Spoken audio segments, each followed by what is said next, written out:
এবং বিএনপিকে এইটা মনে করে বিএনপি যদি এত বেশিবার জামায়াতের সমালোচনা না করে তাহলে বিএনপি আসলে জামায়াতে বিলীন হয়ে যেতে পারে।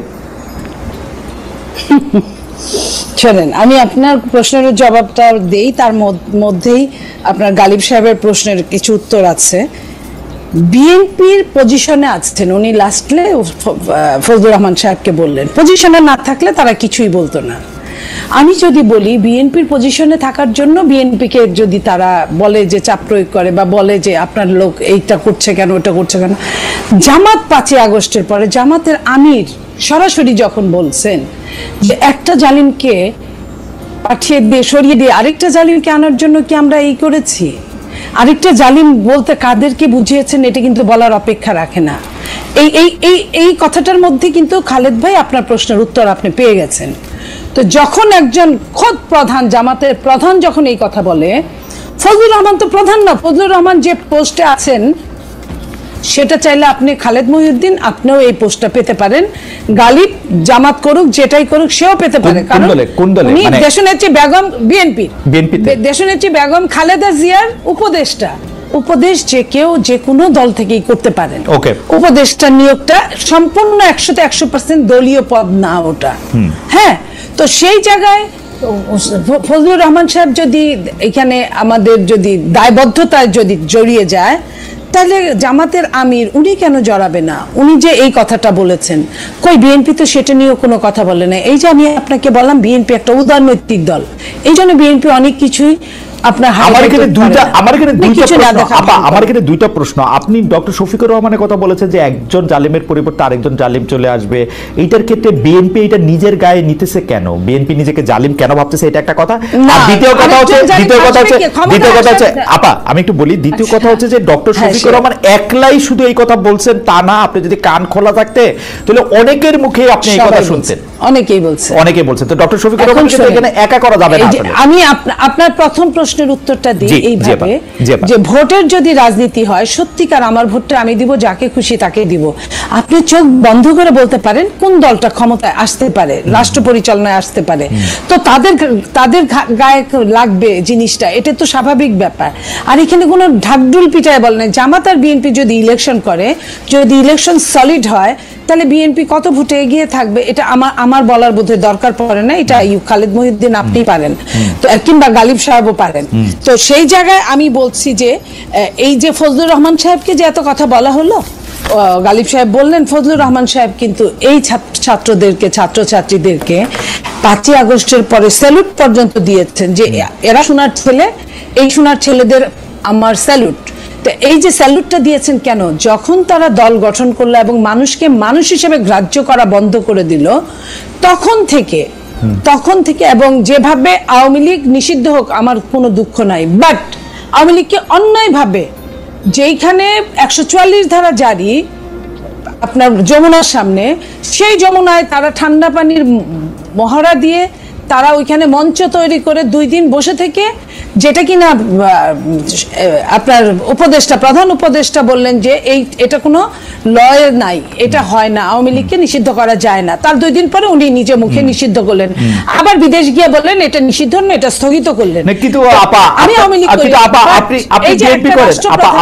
আপনি বিএনপি করেন, আপনি এইটাকে সমালোচনা করতেছেন, আমি দেখতেছি যে এটাকে সমালোচনা করা হচ্ছে, কিন্তু 15 আগস্টে একটা ভাঙা বাড়িতে গিয়ে কে ফুল দিবে, কে পাখি দিবে, কে ওখানে গিয়ে দাঁড়ায় থাকবে, সেইটা বিএনপি দলগত সিদ্ধান্ত নিয়ে সেটা প্রতিরোধ করে কেমনে? বিএনপির এই ডাবল স্ট্যান্ডার্ড আমরা কই রাখবো?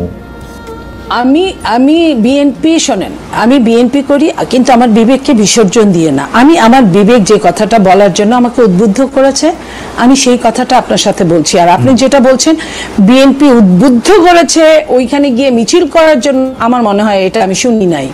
বিএনপি হয়তো কেউ অতি উৎসাহী কিছু মানুষ থাকতেই পারে, সব জায়গায় থাকে, আর বড় দল হলে বড়ভাবে উৎসাহী থাকে, সেই অতি উৎসাহী কিছু মানুষ গিয়ে এই কাজটা করেছে, আপনি এটা ড্যাম শিওর লিখে রাখেন, আপনি ধরেন।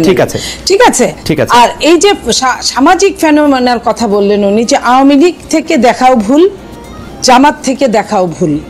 আমি যদি বলি যে আওয়ামী লীগ, এটা আমি তার সাথে একমত যে আওয়ামী লীগ যেভাবে স্বাধীনতাকে অপমান করেছে, আপনার মুক্তিযুদ্ধকে চেতনা বিক্রয় করে অপমান করেছে, ঠিক একইভাবে জামাত তো তার ধারণ করে নাই। যদি ধারণ করত তাহলে জাতীয় সঙ্গীতটাকে বিসর্জন দেওয়ার জন্য কথা না, কিন্তু এখানে ডক্টর গালিব একটা কথা বলতেছেন মনিয়াপা, আমার প্রশ্নে কিন্তু আমি আবার ফিরে আসবো, কিন্তু ডক্টর গালিব কিন্তু বলতেছে যে জামাতের কোনো পদধারী অর্থাৎ মানে যিনি জামাতের নেতৃত্ব দিচ্ছেন অথবা সেক্রেটারি জেনারেল মানে ডক্টর শফিকুর রহমান অথবা মিয়া গোলাম পারোয়ার অথবা নায়েবে আমির আব্দুল্লাহ তাহের অথবা অন্য যারা শুরার সদস্য আছেন তাদের মধ্যেও কেউ কি এইগুলি কথা বলছেন?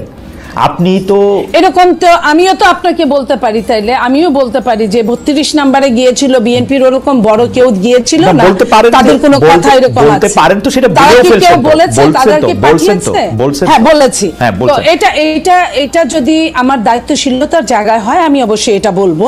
আর দ্বিতীয় কথা হলো মুক্তিযুদ্ধ আর 24 আমি অবশ্যই একসাথে তুলনা করতেই পারি না। মুক্তিযুদ্ধ হচ্ছে আমার সভরেন্টি, আমার সার্বভৌমত্ব, আর 24 হচ্ছে একটা ফ্যাসিস্টের পতন। একটা ফ্যাসিস্টের পতনের সঙ্গে একটা মুক্তিযুদ্ধ, যেখানে আমি আপনি এবং গালিব সাহেব অকপটে বলতে পারি আমি বাংলাদেশী, ঠিক আছে আমি বাঙালি, না মনিয়াপা সেই জায়গা মনিয়াপা ওই বক্তব্য পরিষ্কার, কিন্তু আপনারা জামাতের যেই জায়গা থেকে আসলে আপনারা কোশ্চেন করতেছেন সেই জায়গাটা আসলে জামায়াতের রাজনীতির ওই জায়গাটা বিএনপি তৈরি করে দিয়েছে, জায়গা দিয়েছে। আজকে বিএনপি জামায়াতের মধ্যে বিলীন হয়ে যাওয়ার সম্ভাবনায় জামাতের বিরোধিতা করছে। এই ছিল হচ্ছে আমার প্রশ্ন, এটাতে যদি একটু বলতেন। আপনি যে প্রশ্ন এটা করেছেন প্রথমে আমি বুঝেছি, বাট আমি উত্তর দেওয়ার প্রয়োজন বোধ করিনি এই কারণে, বিএনপির একজন দুইজন কে কোথায় বিলীন হয়ে গেল তাতে বিএনপির কিচ্ছু আসে যায় না। অনেকটা সাগরের মধ্যে থেকে এক বালতি পানি ফেলে দিলে যা হয়। বিএনপি যে দলটা, বিএনপি আমি মনে করি আল্লাহ নিজে বিএনপিকে বাঁচান। এই কারণে আপনি দেখেন আওয়ামী লীগ কি কম টর্চার করেছিল বিএনপিকে, আপনার গুম খুন থেকে শুরু করে জেলখানায় শীর্ষ সন্ত্রাসীদেরকে ভিআইপি আদরে বের করে দিয়ে আপনার আমাদের ছেলে মেয়েদের রাজবন্দীদেরকে আপনার ডান্ডা বেরি পরিয়ে রেখেছিল, একজন না শত শত হাজার হাজার মানুষগুলোকে। তো সেইখানে সেই আওয়ামী লীগ বিএনপিকে বিলীন করতে পারে নাই। আর যেখানে আপনি মনে করেন আমি বলি, আমি শেষ করি, রাজনীতির সূতিকাগার যাকে বলা হয় ঢাকা বিশ্ববিদ্যালয়, সেইখানে আপনি দেখেন যে কিছু আপনার ফাঁসিতে ঝুলেছিল যারা, তাদের ছবি টাঙানোর পরে কি প্রতিক্রিয়াটা হয়েছিল, তারা কিন্তু টেটফুলি তারা বিশ্ববিদ্যালয়ের প্রত্যেকটা হলে, Eden college, Badrunnesa college, Dhaka college থেকে শুরু করে প্রত্যেকটা জায়গায় তারা কিন্তু জামাতকে নিরপেক্ষ বানিয়ে কিন্তু ঢুকিয়ে দিয়েছে এবং ওইখানে রাজনীতি নিষিদ্ধ করার এক ধরনের পায়তারা করেছে।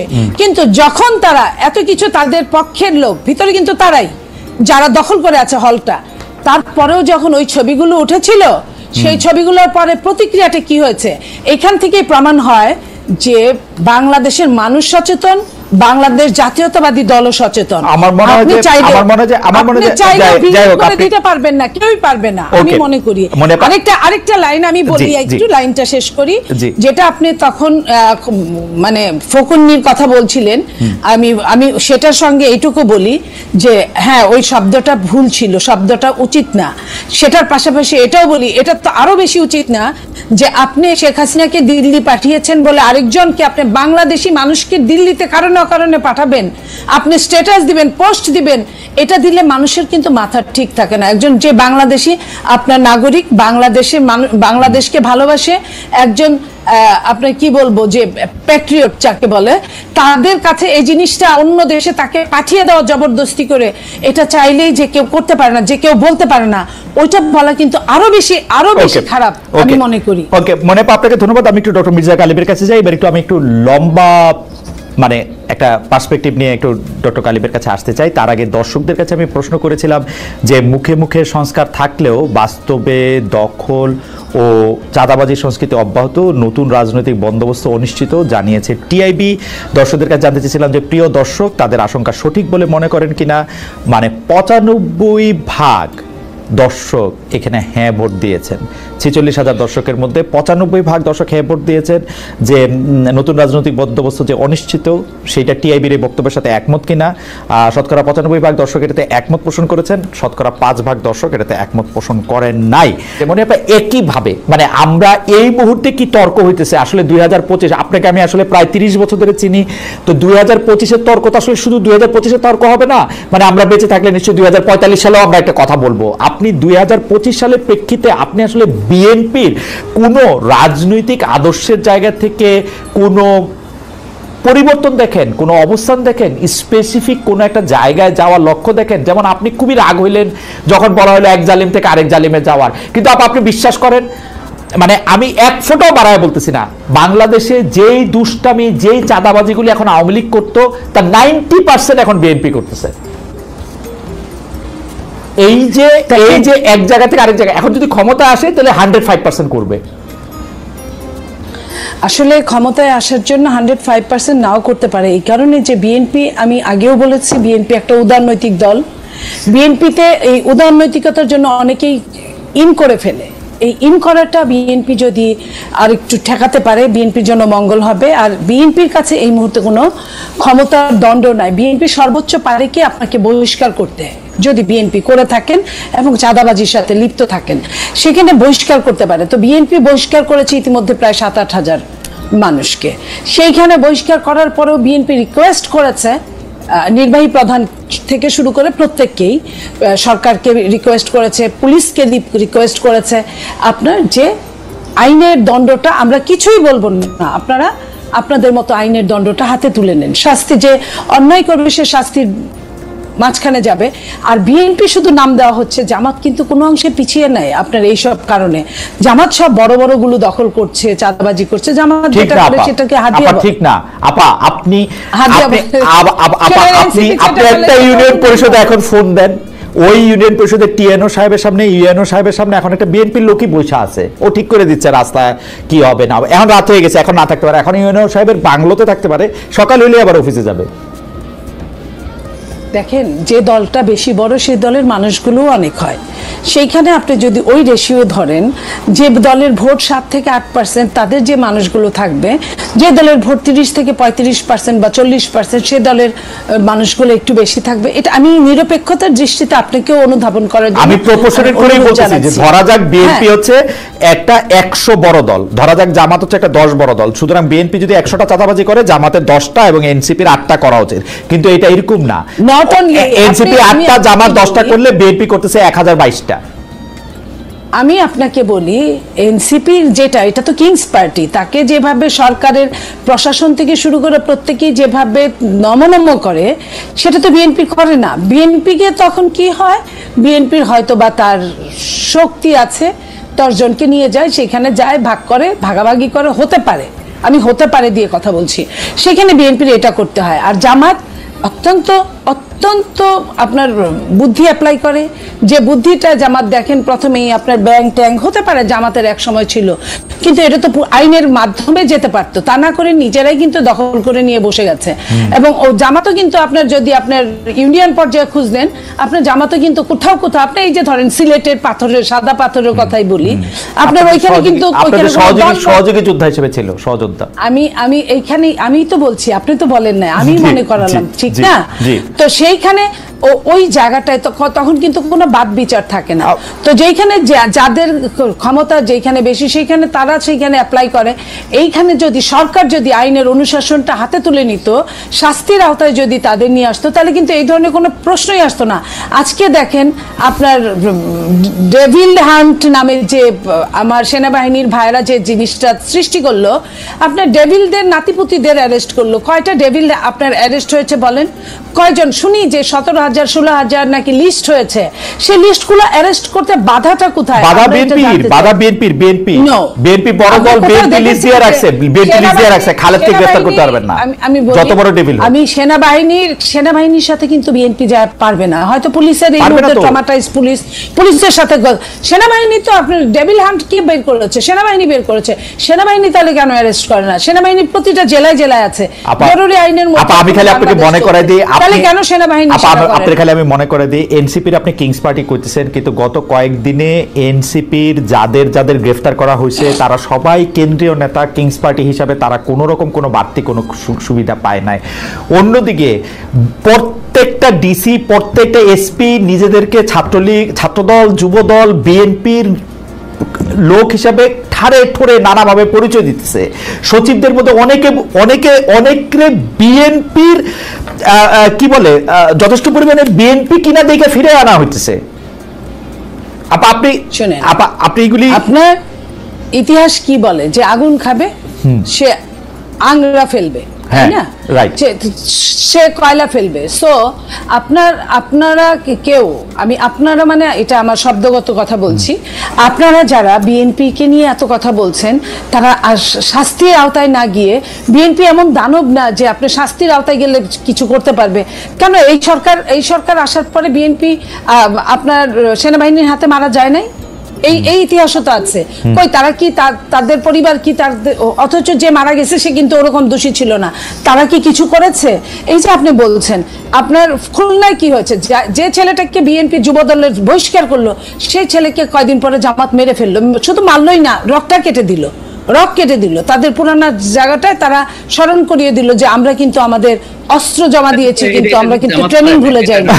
আচ্ছা আপা, আমি আবার আপনার কাছে আসবো। আমি শুধু আপনাকে যেহেতু খুনের কথা, হত্যার কথা যেহেতু আপনি বললেন, সেহেতু আপনাকে আমি একটু মনে করে দিচ্ছি যে আপনি জানেন যে ঢাকা বিশ্ববিদ্যালয়ে সাম্য বলে একজন ছাত্র কে হত্যা করা হলো, যে হত্যা করা হয়েছিল।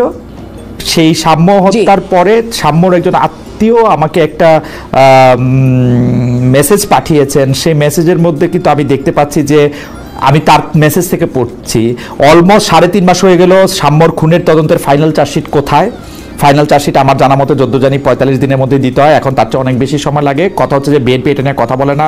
পুলিশের ভাষ্য মতে খুনিরা সবাই ধরা পড়েছে, তাহলে খুনিরা যদি ধরা পড়েই তাহলে তো তারা কেন তাকে খুন করেছে সেটা অবশ্যই জানে। এরএসএ এতদিন পরে খুনের মোটিভ জানানো হলো না কেন? আমরা বিএনপি থেকে এখানে একটা রহস্যজনক চুপ থাকা দেখি। আমরা দেখি যে কোনো হত্যাকাণ্ড বা যে কোনো খুন বা যে কোনো ইনসিডেন্ট বিএনপি এক ধরনের পলিটিক্যাল কারণে ব্যবহার করা যায়। মনে হয় আপনি দুজনেই, আপনি আমার বড় বোনের মতো, কারণ ঢাকা ইউনিভার্সিটিতে আমরা দুজনেই পড়েছি। এই ছাত্রটি আমাদের ছোট ভাইয়ের মতো। আপনি এটি নিয়ে কি বলেন যে বিএনপি এই খুনটিকে রাজনৈতিকভাবে ব্যবহার করছে কিনা, করেছে কিনা?